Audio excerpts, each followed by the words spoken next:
This is the inspection and palpation portion for the hip, groin, and thigh exam. So the first thing you'll do is gait disturbance. So Carol, I'm gonna open up the back of your gown for you so that I can see your hips. And so you will open the back of the gown, quickly tuck the sleeves in, and then Carol, can you take the sides, tuck them up, and then tuck them into the sides of your shorts for me, please?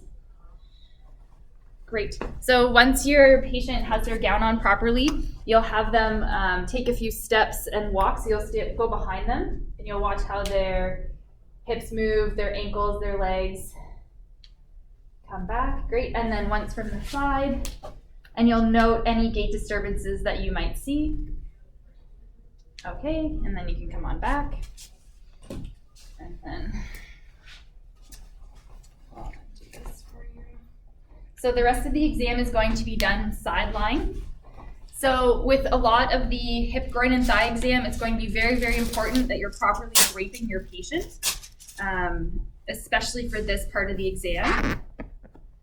So Carol, can you lie this up facing that way? So with the drape, it goes between, make sure that you move the headpiece and put down paper for your patient. It's part of your test. And so we're just going to have this here and there so that her modesty is preserved. Well, and then Carol, I'm going to move your gown up a little bit so that I can actually take a look at your hip. Is that okay? Mm-hmm.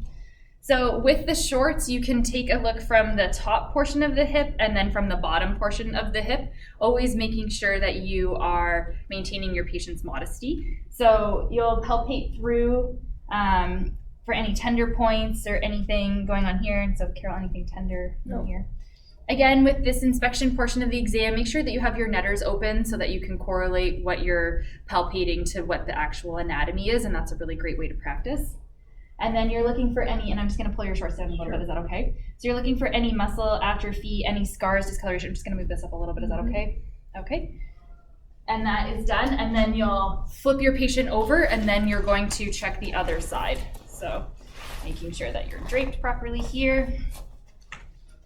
Again, I'm just going to move this up, palpate through, any tenderness in here. Okay. And then is it okay if I just move your shorts down a little bit? Okay. No atrophy, mass, or swelling, no discoloration. Is it okay if I move your shorts up a little bit? Okay.